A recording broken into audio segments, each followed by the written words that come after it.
Welcome back to another Trekyards Fact Files, where we get right to the point and give you all the engaging facts that you need to know about a piece of Star Trek tech. Today, we will be telling you all about the Great Experiment, the Transwarp drive as developed by Starfleet in Star Trek III. There are numerous instances of transwarp something or others in Star Trek, whether it be transwarp corridors or alien technologies, but today we will focus exclusively on Starfleet in particular, and the Excelsior's experimental drive specifically. So let's warp into this episode. Or transwarp. Yeah.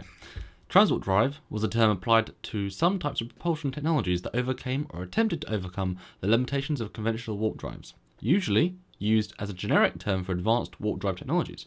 However, in Starfleet's case, it also refers to, in some small part, that the transporter systems were in fact used in conjunction with the warp drives to provide enhanced propulsion through creating of interphasic rifts, but we'll get into that more in a bit. The Great Experiment, or USS Excelsior, was employed by Starfleet to test the Federation's version of the Transwarp drive in the 2280s, achieving Warp 10, old warp scale, which would have been considered a successful speed for the Transwarp, was never actually possible on the Excelsior, however, due to the fact that the dilithium used aboard all Starfleet vessels at the time became much too unstable at high warp frequencies, which were required in Federation Transwarp designs.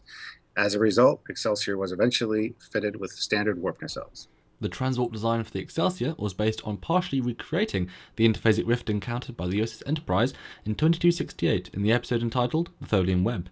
During the escape from the Tholian's tractor field, there was a brief drop in interphasic space that was recorded by sensors.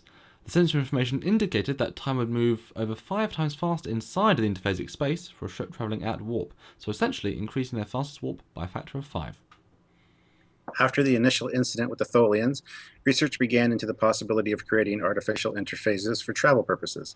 With the use of an intricate warp and transporter field matrix, it was possible to open entry and exit points into interphasic space by tying the transporters directly into the secondary warp field injection phase. This was potentially a similar technology to that used by the Xindi as they traveled via subspace vortex. This new Tholian sensor data perhaps could have been the missing link to bring this technology into something practical. Since the interphasic space is completely devoid of matter and energy, the ship can cruise inside of it on a direct heading to its destination. While time passes for the crew as it would during normal warp travel, upon emerging from interphase, a shorter period of time has passed in normal space. The advantage of this type of transwarp is therefore only relative. In the Tholian Web episode, the Enterprise was able to traverse across 2.72 parsecs, almost 9 light years, in an instant, making some people think that the Federation's transwarp design plausible. The book Star Trek Starfleet Chronology, published in 1980, introduced a similar concept, calling it superwarp instead, where the warp factor is raised from a cubic formula to the fourth power based on the mathematics of higher dimensions, and the data acquired based on parallel universes. As the chronology displays 2 proposed test ships that bear no resemblance to the Excelsior design, it is possible this is a completely unrelated technology. In addition, it was discovered that interphasic space had a sheer lack of both energy and matter, and as such it was found that by directly transporting or phasing the warp coils ahead of their current position inside of a stable warp bubble, while traveling inside of the interphasic void, you could, in essence, make the ship have to travel even faster to catch up with them. This would make it theoretically possible to increase that initial factor of 5 estimate exponentially, making the speed possibilities within interphasic space seem limitless. This created several technological issues, however, and generally resulted in damaged or incredibly weakened warp coils, as well as several structural failures due to the microfractures and molecular damage caused to the engines, coils, and structural struts upon returning to normal space. And since this issue was never really rectified, this transporter enhancements was soon dropped entirely and thought to be impractical, if not impossible. Bridge graphics created by Michael Lakuta for the bridge set of the USS Enterprise A in Star Trek IV: The Voyage Home also suggested that the Enterprise A had at that time a transwarp drive installed. These graphics included a transwarp subsystem screen that was actually visible on camera, and a transwarp geometry and transwarp interface field stress screens that weren't actually legible from their size or position on screen. This is seen as another possible reason why we see the ship in such disarray at the beginning of Star Trek V, as they needed to replace the transwarp assemblies with standard warp components. In Star Trek Online, all starships have been fitted with transwarp drives by the year 2409. In early versions of the game, these drives required the use of transwarp gates.